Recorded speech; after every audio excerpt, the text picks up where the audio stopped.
Mhm.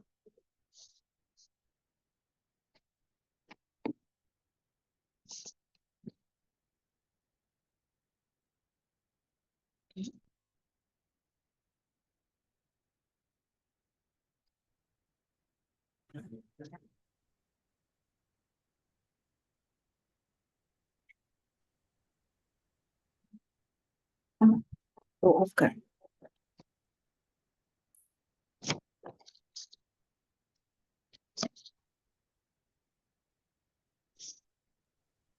So, Dr. Khadija, you can start introducing the speaker.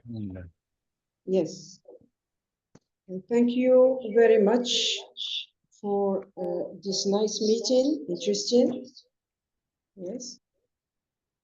To mute this one. Okay. Today, I have two invites.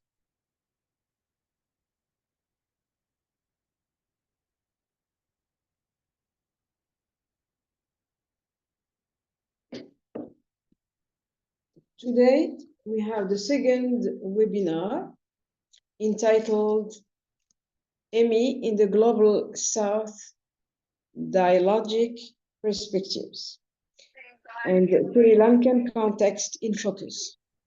Our guest is Dr. Darshana Samarawera. Okay. I wish he's here, I think. He's here with us. Mr. Dr. Darshana, are you with us?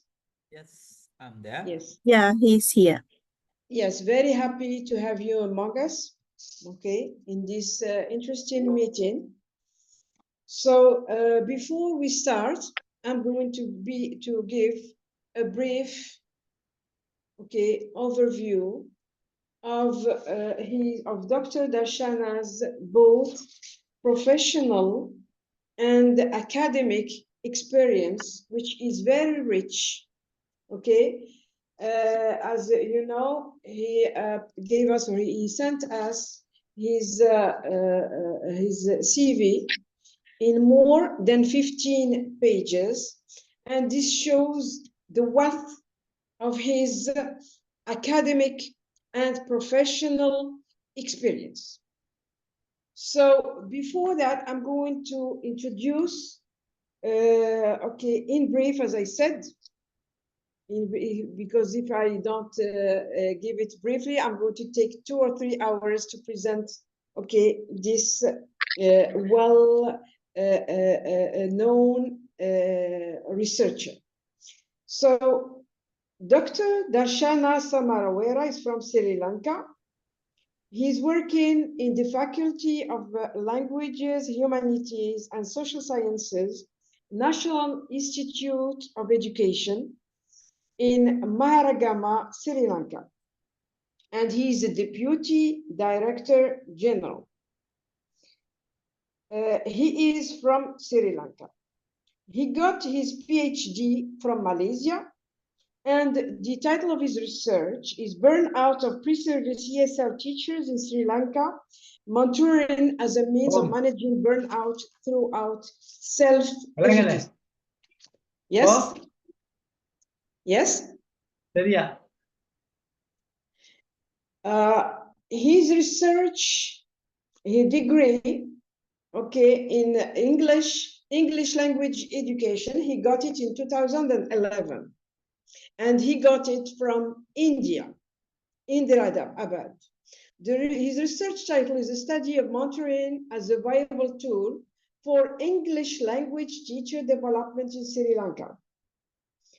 Concerning his professional qualifications, okay, that means it's very interesting. He's a lecturer and he teaches psycholinguistics, research methods, English language arts, linguistics, English literature, English language teaching methodology, action research, okay, and among others, okay? And his teaching experience at university level, okay, he teaches research methods in the Faculty of Education, Leadership and Management, and he's a visiting lecturer in many other faculties. So as I said, that means his wealth, or the wealth of his experience, goes beyond describing or just citing what he's doing. So Dr. Samarawera is well known in the field of education. Okay, he teaches, and he is well experienced in the field of teaching methods, and especially in linguistics. We can say linguistics in general and applied linguistics in particular. Okay, now I'm going to give the floor, not to take much of your time, dear searchers, dear audience. Okay, I'm here from Morocco. Okay, I'm the moderator of this meeting. Okay, I'm teaching here in Grotofile University, English department in Kenitra in Morocco. So very happy to have Dr. Darshana among us to take profit of his experience, and we want him to share, his experience with us. Mr. Darshana, Dr. Darshana, you have the floor. You can start presenting, dialogic perspectives, Sri Lanka, experience or context in focus. So, Dr. Darshana, you have the floor. You can start. Thank you. Thank you very much, Professor Khadija, Yes, welcome.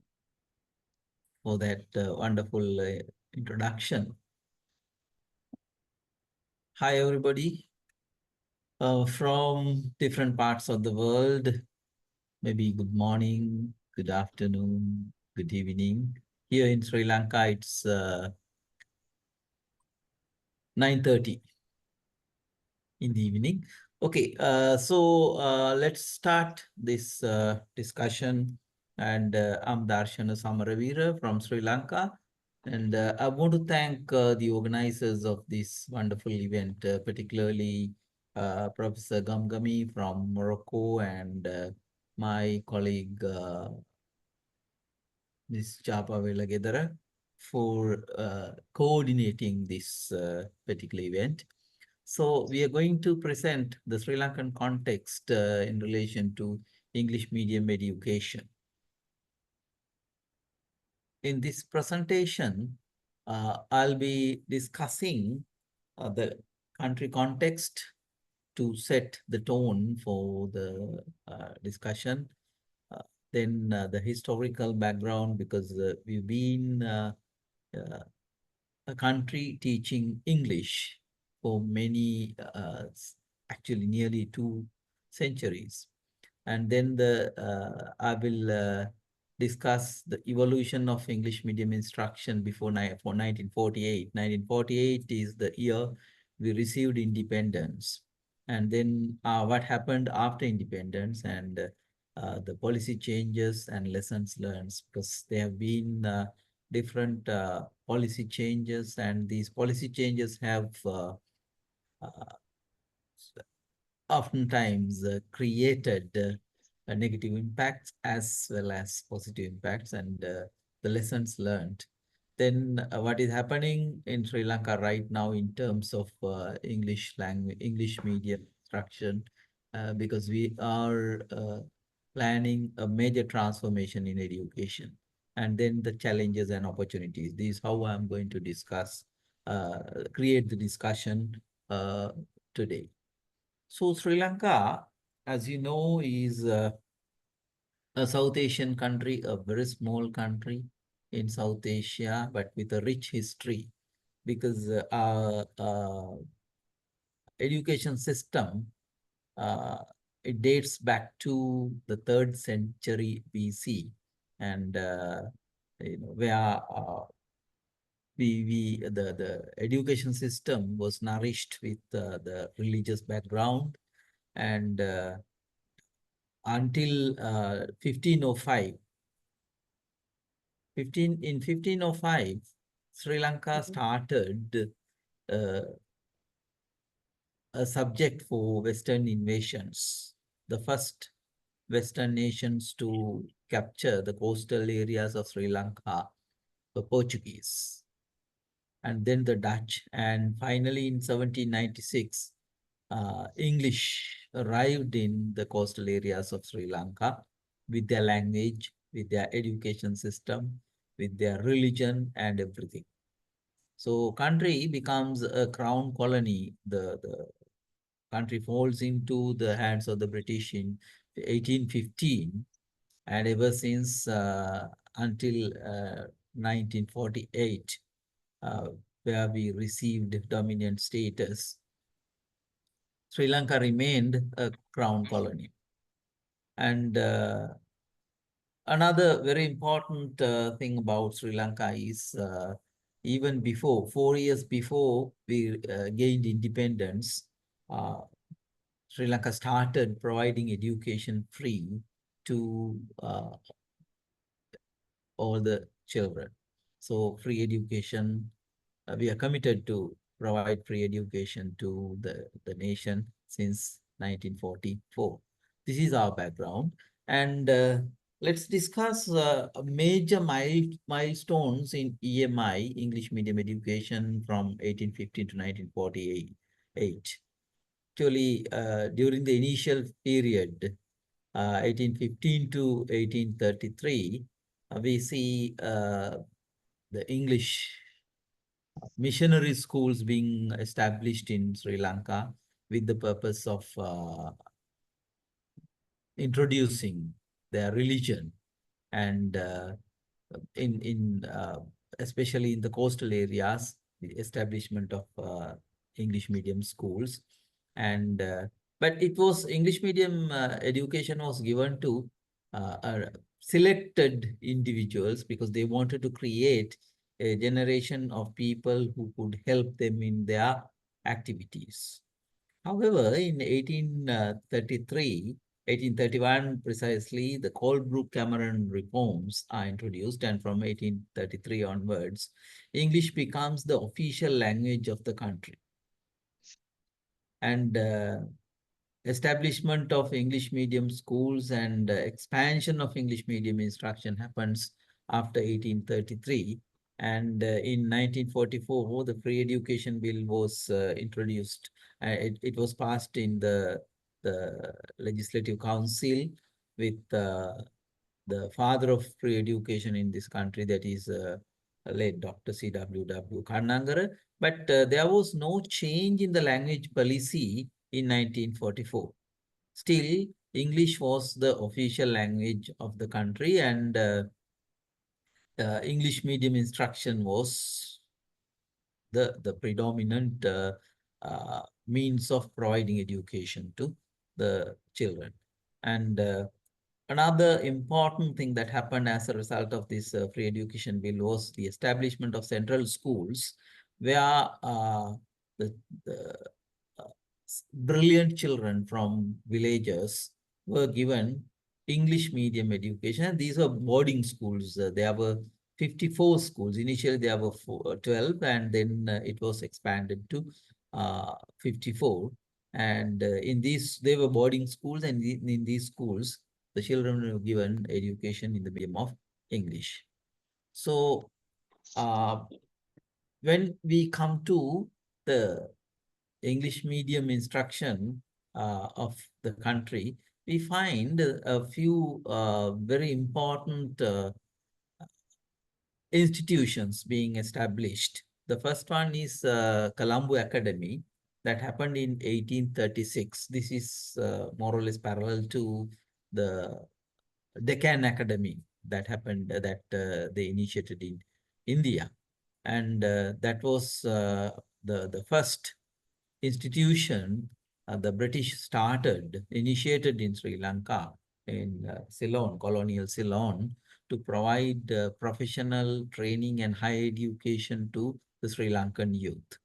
And then in 1870, the Ceylon Medical School, 1875 Ceylon Law College, and then Agriculture School in 1884, 1893 Government Technical College, 1921 Ceylon University College, and then 1942, the Ceylon University College was converted into University of Ceylon. And out of these institutions, Ceylon Medical School later became the medical faculty of Colombo University. And they are still the English medium instruction happens because the medium of instruction at the medical faculty of the University of Colombo is predominantly English. And Ceylon Law College, they too continue with that tradition, and the English medium instruction is can be seen even today. And Government Technical College and in other institutions, of course, there is a blend. Especially the University of Ceylon is no longer there. We have 19 universities. I will discuss how English medium instruction happens in the universities later. So, as I mentioned earlier, we received independence or dominion status in 1948, and there was no significant change in the medium of instruction from 1948 to 1956. It was like an interim period. However, in 1956, there was a major political and a policy change that weakened English medium instruction in the country. The political party that came into power, they wanted to promise the nation that they would start education in local languages, particularly in the majority language Sinhala. And they brought in an act called Sinhala Only Act. And then later on, the Tamil language was also brought into the forum, and English medium instruction was replaced by local languages medium instruction. So that weakened the English medium instruction in the country. Until 1978, this situation prevailed. In 1978, there was a constitutional change with the new government, and the English language was again brought into the limelight. So, however, in 1987, with the 13th Amendment to the 1978 Constitution, English was identified as the link language.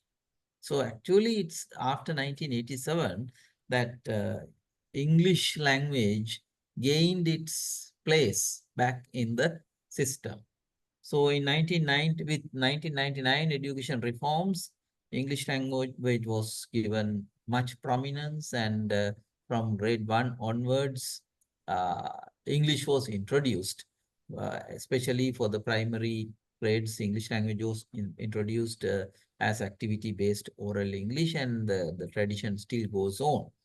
And in 2001, another shift happened with the introduction of bilingual education from junior secondary stage, that is from grade 6 onwards.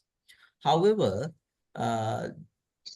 right throughout in Sri Lanka, in the general education system, local languages, Sinhala and Tamil, became the major media of instruction. And in 2001, bilingual education was initiated. So this is our structure of general education, that is 5 + 4 + 4 structure.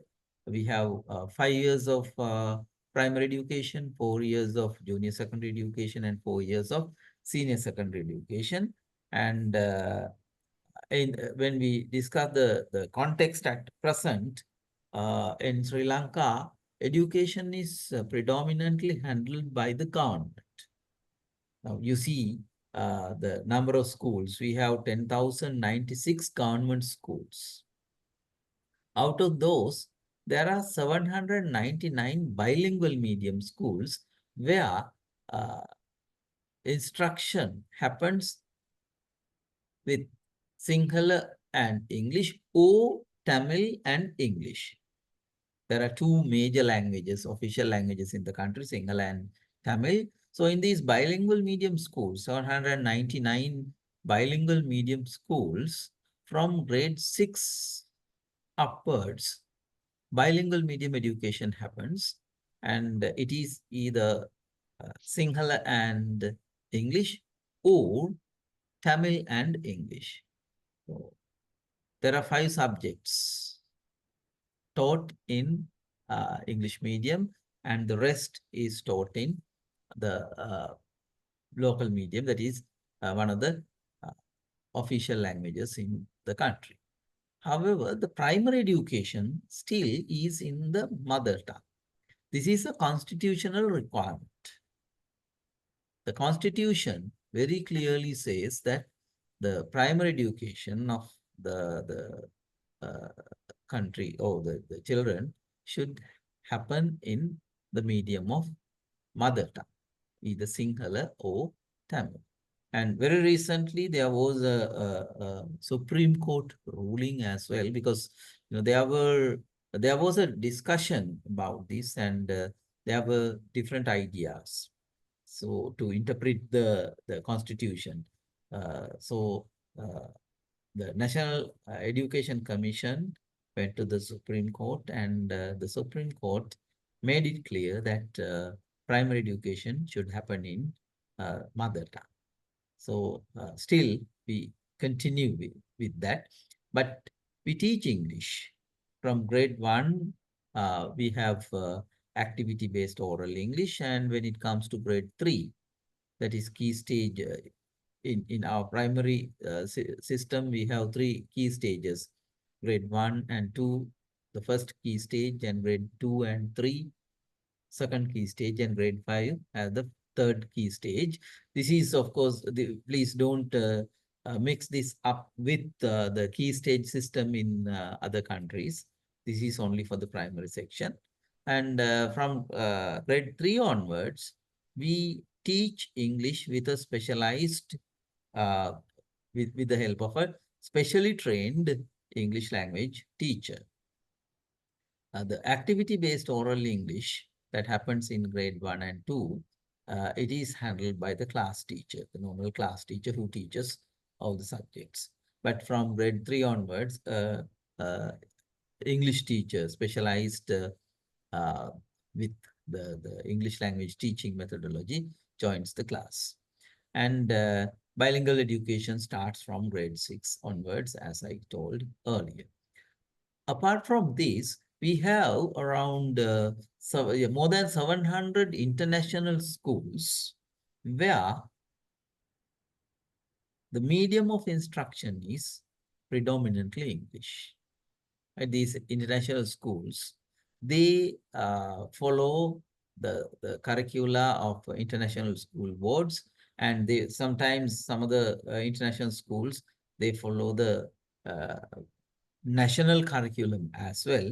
Even if they follow the national curriculum, they have to teach the national curriculum in English. So that is another significant thing, though the government schools provide education in the local languages for primary children. These international schools, they don't have that barrier. They can go ahead handling the primary curriculum, even if they use the national curriculum in the medium of English. So when it comes to higher education, that is the situation in general education or the school education. When it comes to higher education, there are 19 national universities handled by the government, the Ministry of Education. And in these national universities, 19 national universities, except for humanities and social sciences subjects, and at certain universities, of course, some of the humanities and social sciences subjects are also taught in English. The other subjects, particularly medical sciences, and then natural sciences, then engineering, technological subjects, they are taught in the medium of English. So the problem lies with certain humanities and social sciences subjects, except for those in higher education institutes. The medium of instruction is mainly English. Apart from those universities, we have private and foreign universities operating in Sri Lanka. The Sri Lankan private universities, and there are private universities operated. There are foreign universities. They operate in two ways. One is those foreign universities, they have their branches in Sri Lanka. And certain foreign universities, they operate through their Sri Lankan counterparts. However, they continue with English medium education, and in almost all these private and foreign universities, whether they are operating their branches or whether they operate through their counterparts in Sri Lanka, they continue to teach in the medium of English. So this is a very positive thing, because this has created a kind of a healthy competition among these institutions. So the government universities are also compelled to uh, start English medium instruction, uh, especially in the fields of fields like education, humanities, and social sciences. So the challenges, when it comes to the challenges for English medium education in Sri Lanka, one major challenge is the human resources, because with the policy changes that happened in 1956, there was the English medium instruction was weakened, and that created a very adverse kind of a situation in the country in terms of English language ability of the individuals. So, and the other issue is bilingual education in schools. Even though we have trained teachers of English, around 27,000 to 30,000 teachers of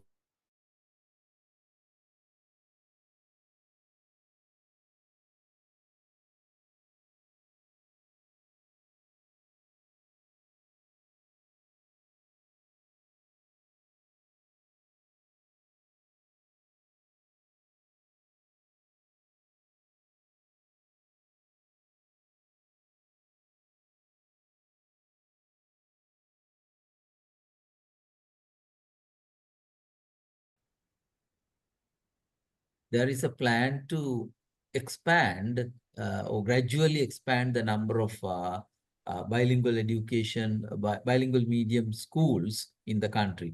From the current number is 799, and they are planning to gradually expand it. So to meet that expansion project, of course, we need the objectives of the expansion project. We need to develop human resources.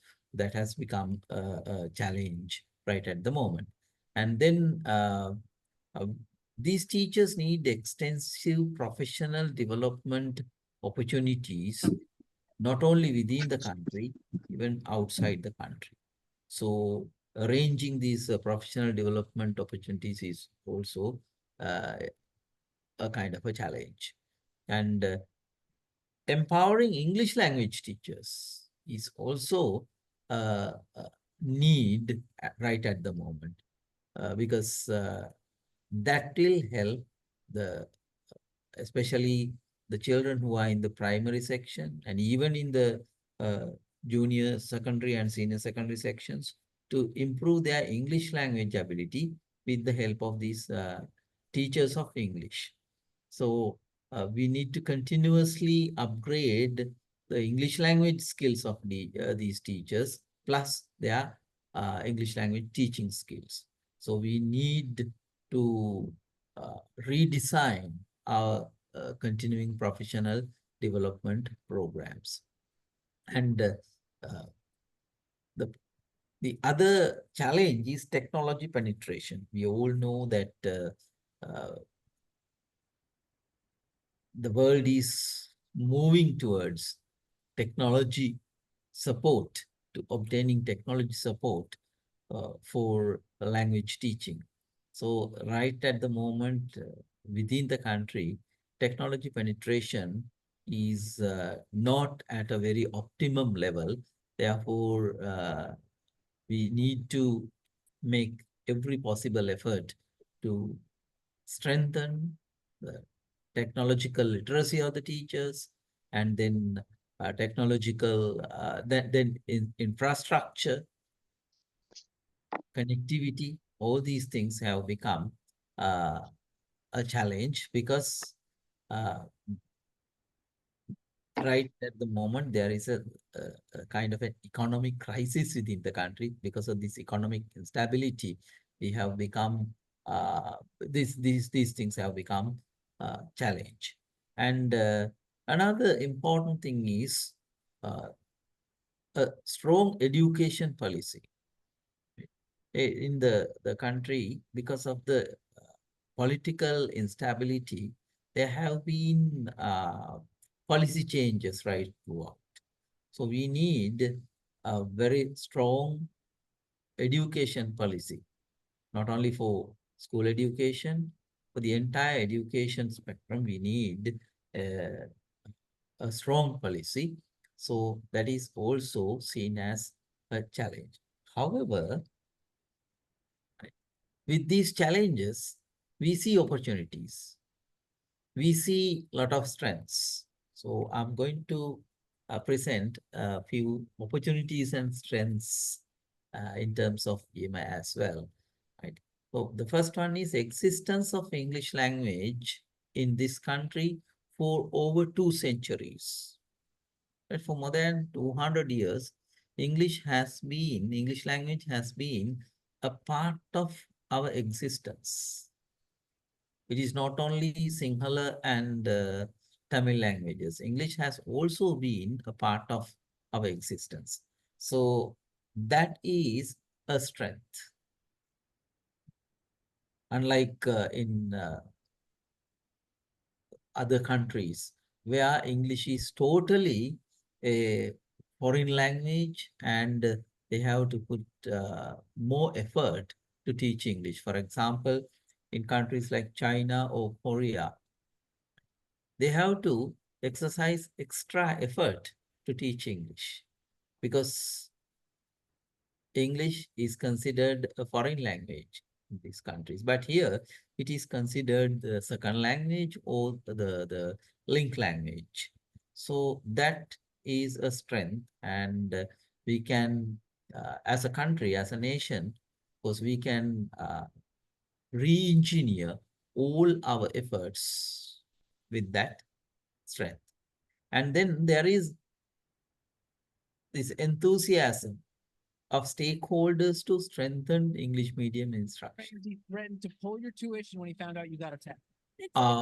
Parents, our students, and then the entire nation is interested in, enthusiastic in strengthening English medium education. So that is an opportunity. That is an opportunity. The entire country is asking for strengthened English medium education or English medium instruction, because we need to win the win our share of the global economy. For that, we need to strengthen English medium instruction. So that is an opportunity and a strength as well. And the forthcoming transformation in education, as I told earlier, Sri Lanka, Ministry of Education and the National Institute of Education, my institute, we are planning to transform the entire education system, particularly the general education system. So that is going to be entirely a revolutionary kind of a movement. So there will be a very prominent place for English language and English medium instruction, particularly bilingual medium instruction.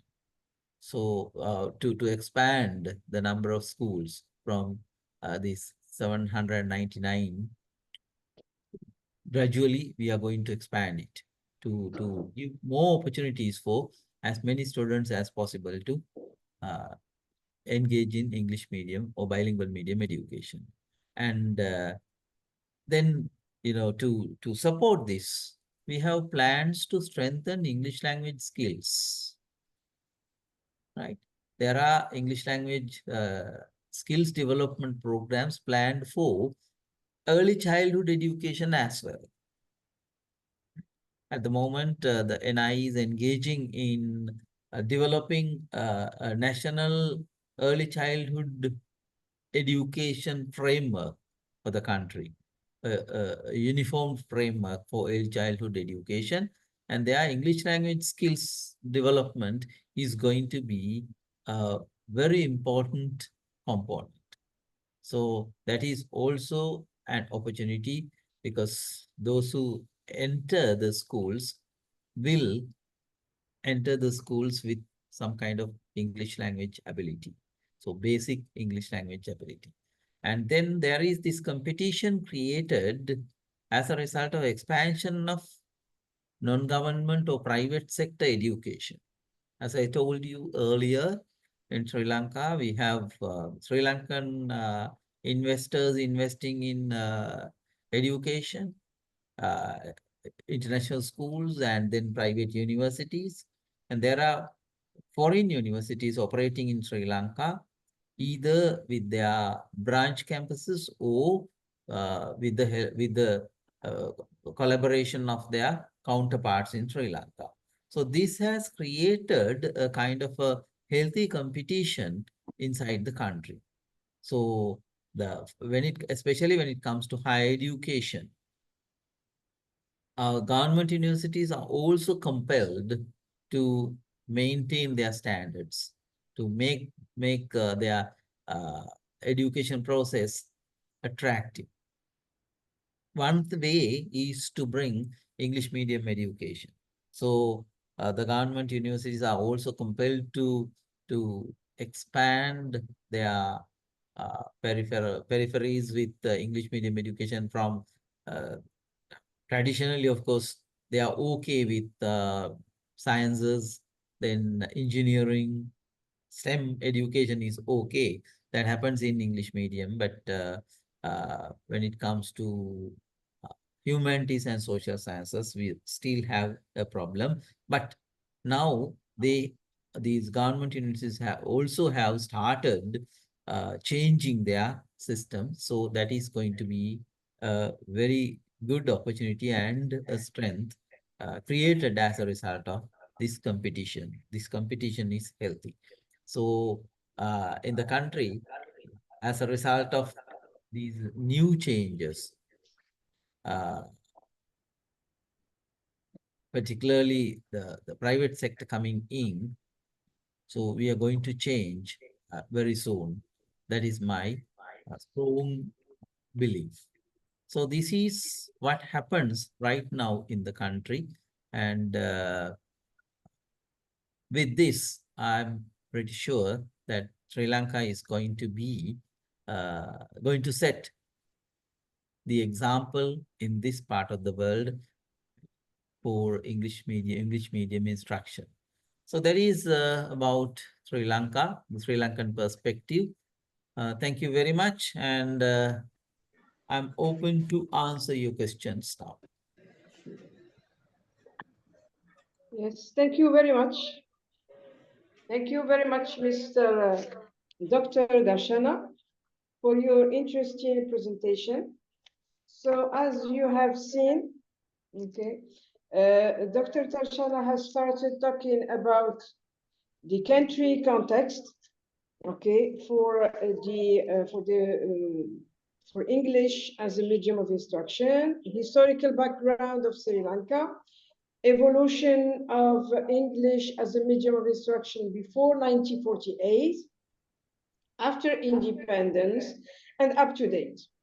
Okay, the major milestones in English as a medium of instruction, especially from 1815 to 1948. He talked about the initial period, about the establishment of schools, about the English education, which was given especially to selected individuals. In 1944, he talked about the free education bill. Then he moved to the discussion of the establishment of higher education institutions from 1948 to 1956, where there is no change.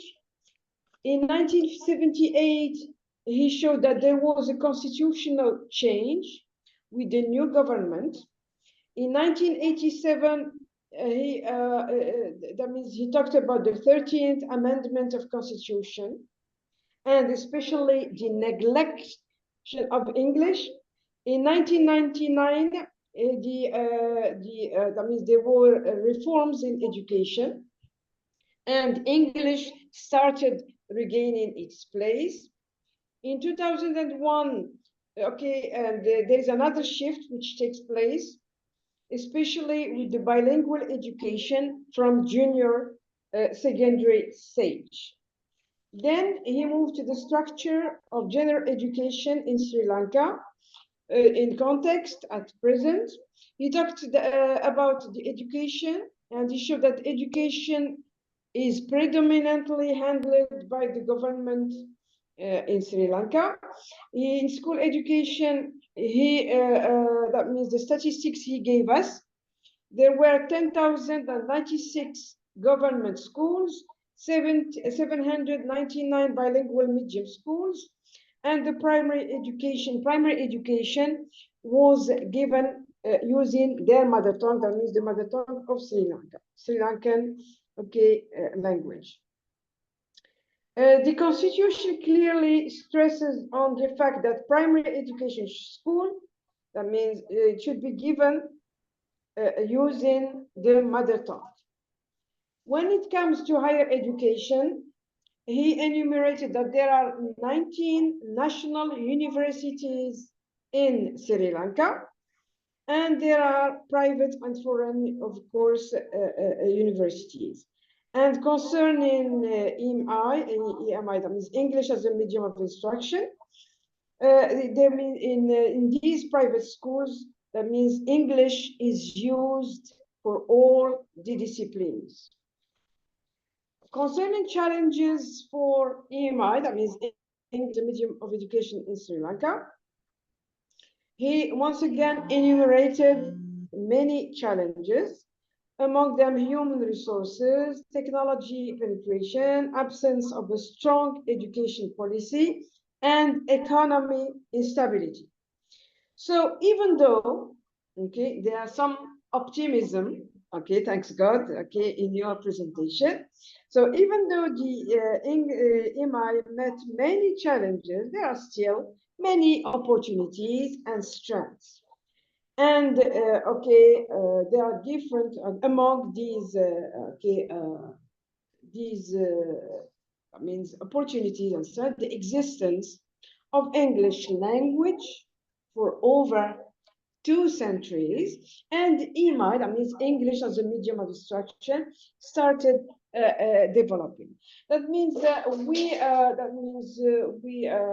got very rich, okay, knowledge, okay, that means of English as a medium of instruction in Sri Lanka, thanks to Professor Darshana. We got, that means a clear overview.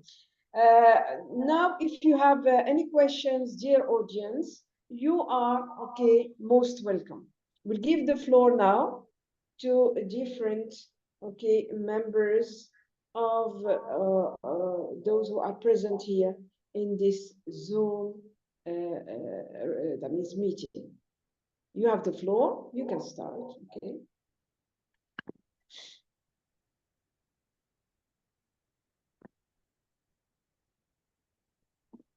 Yes. Are there any questions?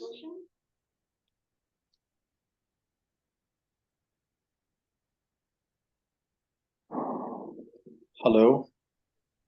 Hello. Hello, Mr. Mustafa Zahran. Yes, well, thank you very much for, organizing such a good event and for the presenter and for his efforts. Well, my question is about the learning theories, that are implemented in Sri Lanka. Which learning theory is suitable in the learning environment in Sri Lanka? Thank you. Thank you. Thank you very much for that question. That's a very interesting question. Of course, when it comes to learning theories, we predominantly, when it comes to English language teaching, from it was in 1980s we introduced communicative language teaching approach to our system, and from there, of course, we kept on improving on that. And later on, towards the latter part of 1990s, we wanted to bring a little bit of eclectic approach as well. So right now, with the new education transformation, we believe in the constructivism, especially introducing inquiry-based pedagogy into our system. That is the major shift we are going to have in our system. Hope I have given you a clear answer. Yeah, thank you so much, sir. It was really meaningful since I'm just dealing also with constructivism in my thesis in Morocco, especially in Qadi Iyad University. Yeah, That's thank you so much. welcome. Thank you. Yes, please. Check the chat room for more questions, please. Thank you, Dr. Darshana. Is it possible to ask a question? Yes, please. I was just wondering, how does the use of English as a medium of instruction align with the challenges, like, in terms of we have challenge theories or second language acquisition and cognitive development? How does this align with that? You mean English language, English medium instruction? Yes, doctor. Yes, very good. Thank you. Thank you for asking that question.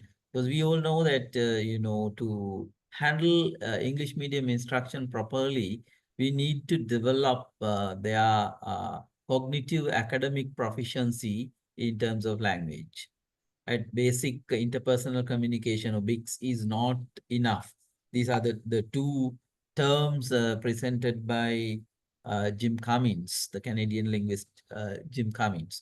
So one thing we need to do is while helping the children with their basic interpersonal communication, gradually we need to help them develop their cognitive academic proficiency in English language.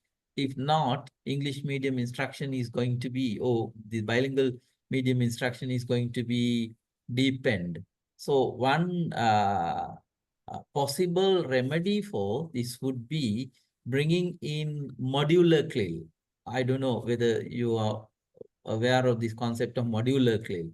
That is to Not very much, doctor. yeah, this is content and language integrated learning. That is what is CLIL means content and language integrated learning.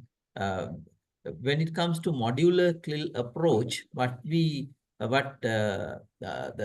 researchers recommend is, to introduce the English medium instruction little by little, right?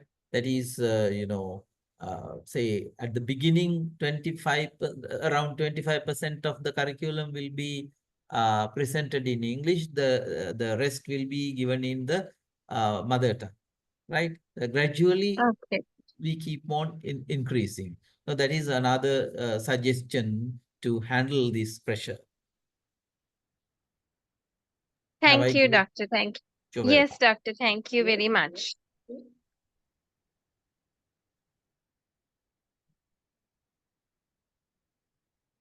Any Do other we have question? other questions? Hello, everyone. Yep. Hello. First of all, I would like to thank Doctor for his insightful presentation. So my question is as follows.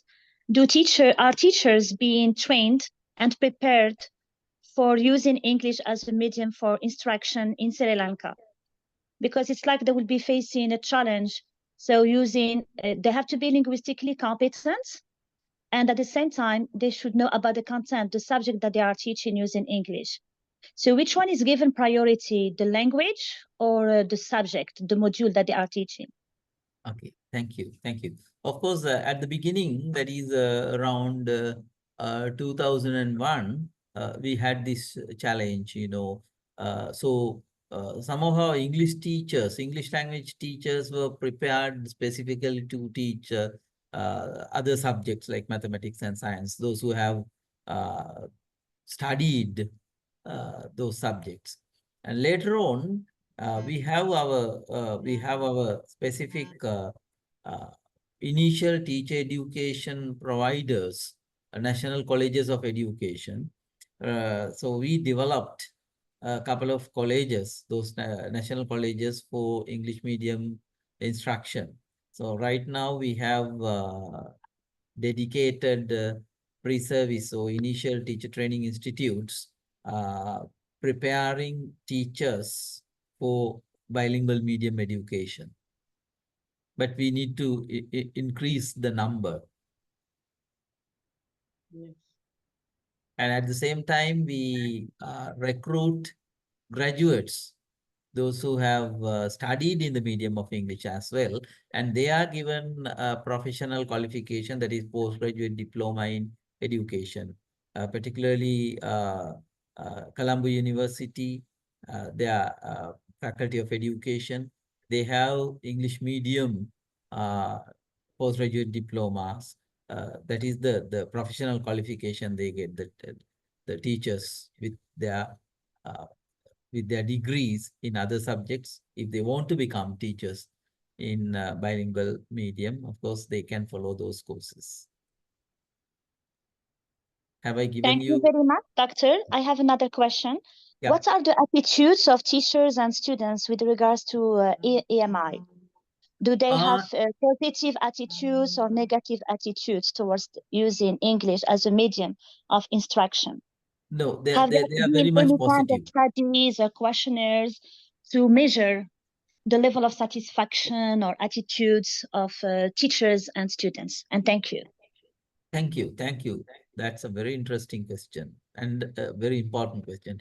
Yes, generally the attitude of the teachers and children is very positive. There is a great demand. That's why I saw it as a challenge in terms of the demand. There is a great demand among parents, children, and even the teachers. They are really enthusiastic because they have identified the need of improving their English language skills.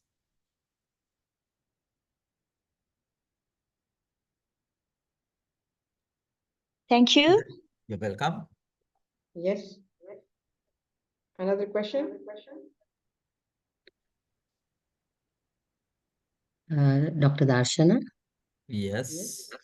I'm Manjula here. Manjula, yeah. So I just wanted to know, since throughout the conversation, I realized that there's an urge and to have ECE teachers also to be trained in, providing the education in the medium of English. So have we taken, or do we have government policies through the NIE where the teachers can be trained to provide ECE, early childhood education, also in the medium of English instruction? So No, far? Manjula, what I mentioned was not English medium instruction, but to improve their language skills, right? Because, since we have this constitutional provision as well, the primary education should happen in the medium of mother tongue, right? So we can't go to English medium instruction, English medium instruction when it comes to ECE. And the other challenge is these teachers, right? And their qualification level and language levels vary across the country. So it's not going for English medium instruction, but strengthening their English language skills.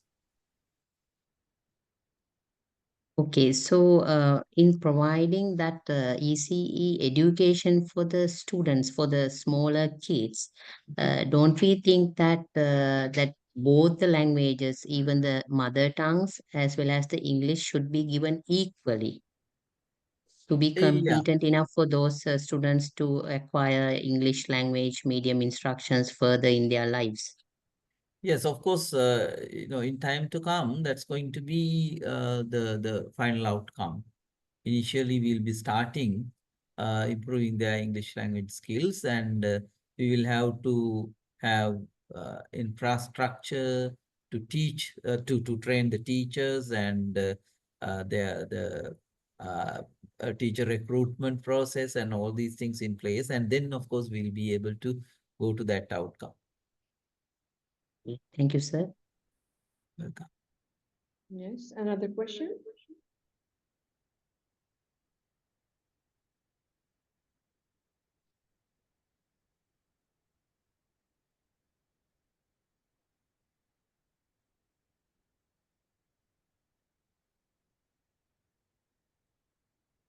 Yes? Do you have any other question?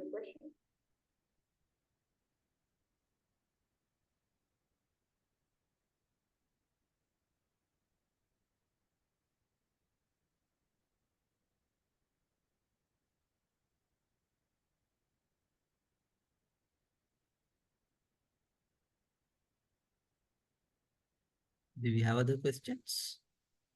No? No?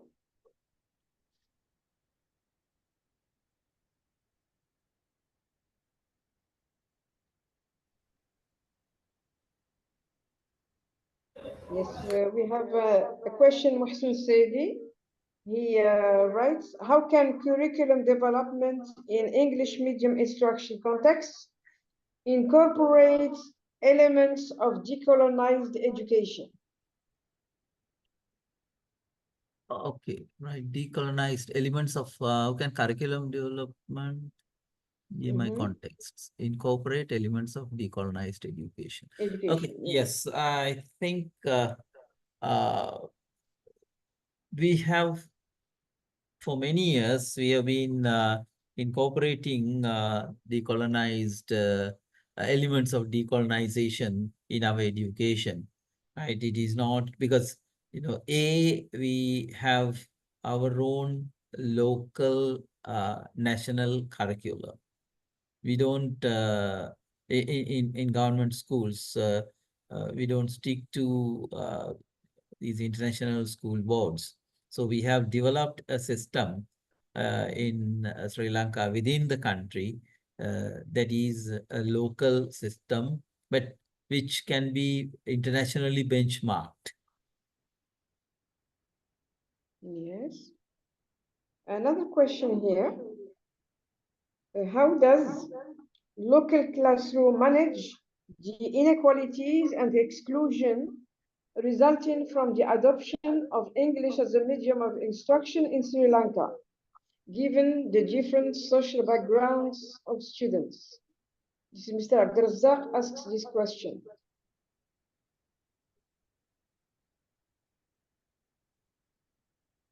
How does local classroom manage the inequalities and exclusion resulting? Okay, right.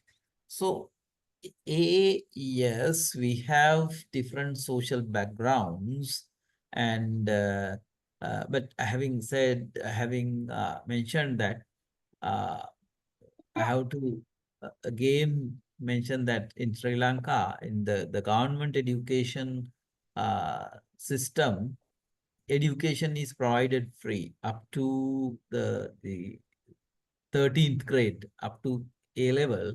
Education is provided free.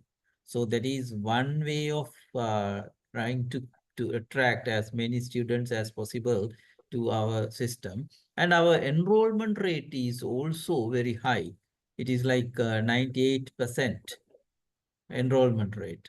So that shows that even though there are, the children come from different backgrounds and there are issues, right? They all are in school. So, I can't say that there is 100% exclusion, but yes, there are problems. We try to manage those problems with providing incentives to the students, right?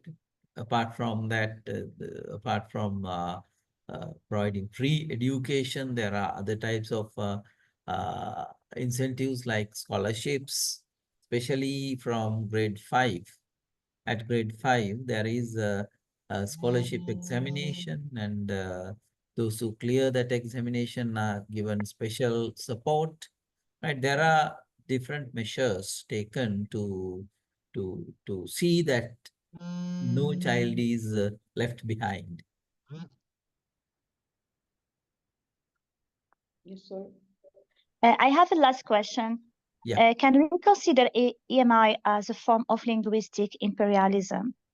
It's like many people may believe that it's new form of linguistic imperialism. It's like people all over the world have to use the same language, which is English as a lingua franca, and also as a means, as a medium for instruction. How can we convince them that it is or it's not, let's say, a form of linguistic imperialism? Okay. Yes, that's your In question. short, I can answer yes and no. One, why I say yes, I agree with you. But this imperialism, linguistic imperialism, is something that we cannot avoid. It is a kind of an essential demon, right? Because we don't see any other language as powerful as English in the world when it comes to economic activities, international relations. Everywhere it is there. As English is considered a bulldozing language. So in a way, yes, it is linguistic imperialism, but we cannot avoid it. We cannot neglect the existence, powerful existence of English language in the globe. So we should understand how to manage it, how not to make it a bulldozing language to kill our local languages. That is my perspective. Thank you. Welcome. Thank you. Yes, thank you, Ms. Nasri, for your question, and thank you, Mr. Dr. Darshana, for your answers. Are there any questions?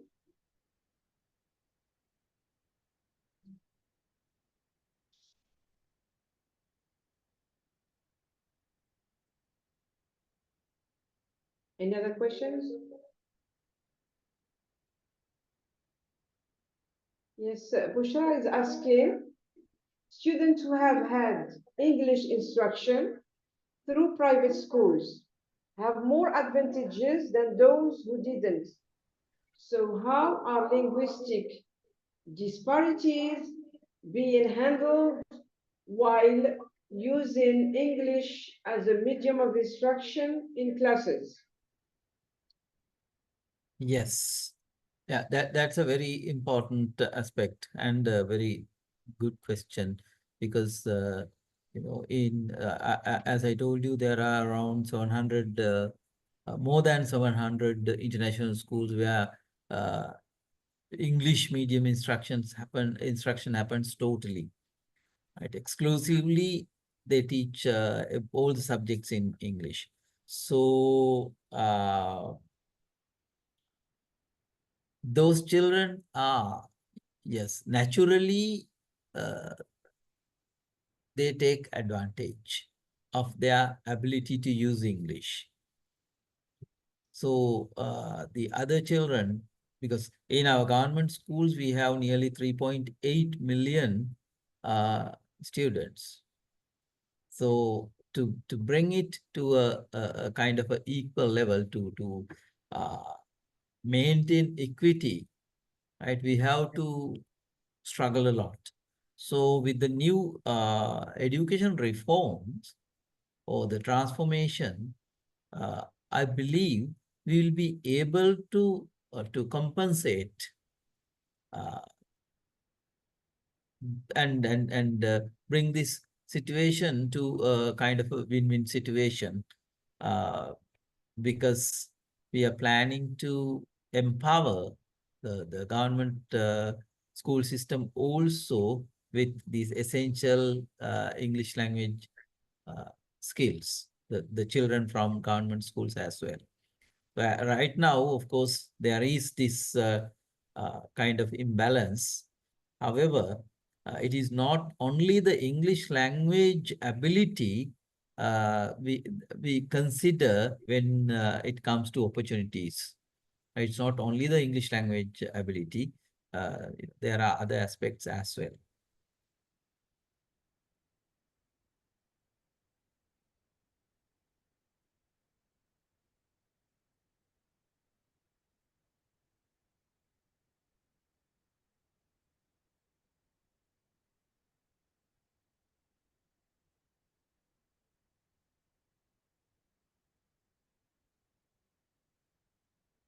Yes.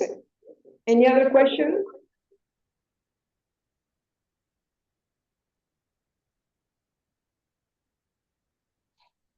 Hello.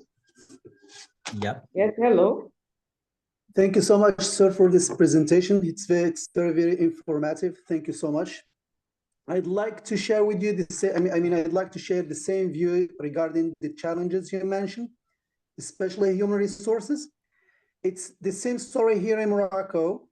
At the university, as you know, students are taught in French. When I talk about science, physics, mathematics, this has a very serious problem when it comes to teaching scientific courses in English. I think it's high time now to move forward to new innovative approaches to use English as a medium of instruction, as you mentioned. I mean, from the primary school. That's why I think. For me here, when you talk about adopting English as a medium of instruction, it's not at all a question of a spontaneous decision.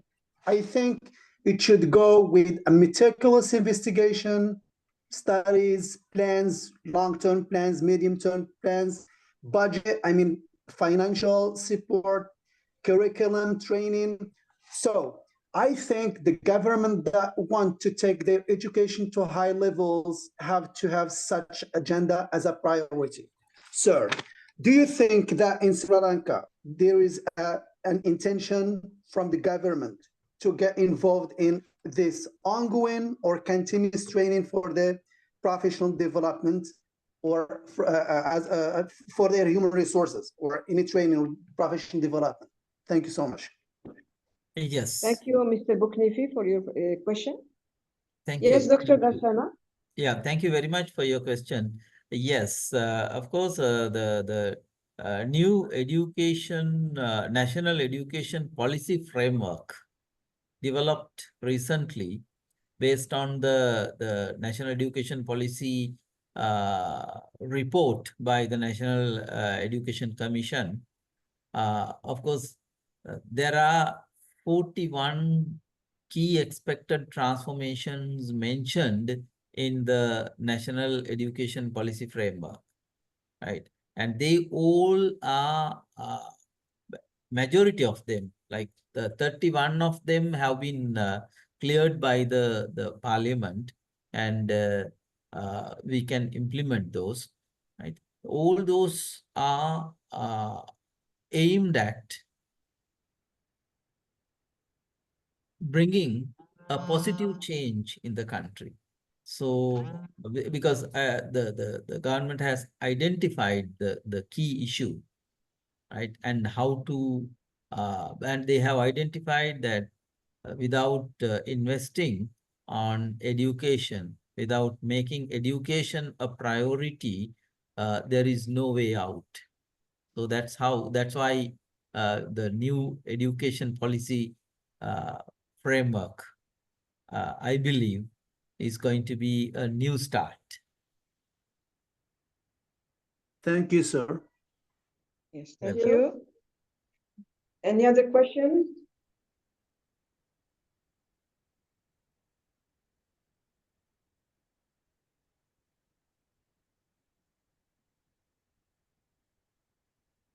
Any other questions?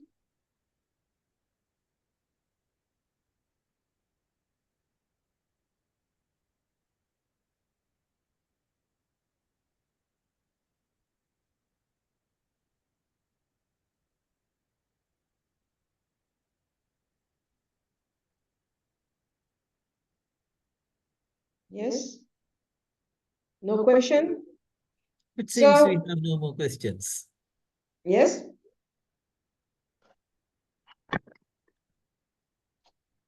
So we are very happy to have such an insightful meeting. Okay, we are here in Morocco. It's 19 p.m. It's 19 p.m., 7 p.m. Okay.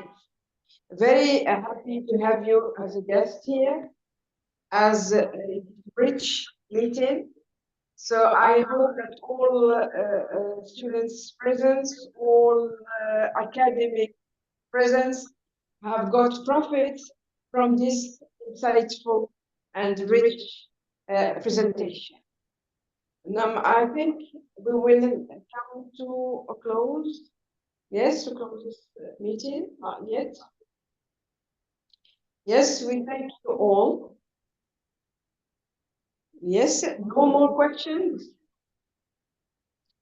Are there any other questions? Yes, thank you all. Yes, Professor Gimgami, are there any other questions? Oh, it's fine. That's all. Okay, thank you. Are we going to stop here? Yes, it's okay. Yes, thank you very much. It Thank was you. very interesting, very rich. Happy to have your guest here. Wishing to see you in Morocco very soon, inshallah. Thank you very much, Mr. Dr. Ashana, for your presentation. Thank you very Thank much, you very much. and happy to have you amongst us. Thank you. Thank you very Thank you. much. Very happy. Thank you. Goodbye. See you Bye-bye. soon See you soon. in another webinar, inshallah. Yes? Thank you. Thank you very much Thank for you. giving me Thank this you, opportunity. Dr. Darshana. Thank you very much. God bless you. Yeah.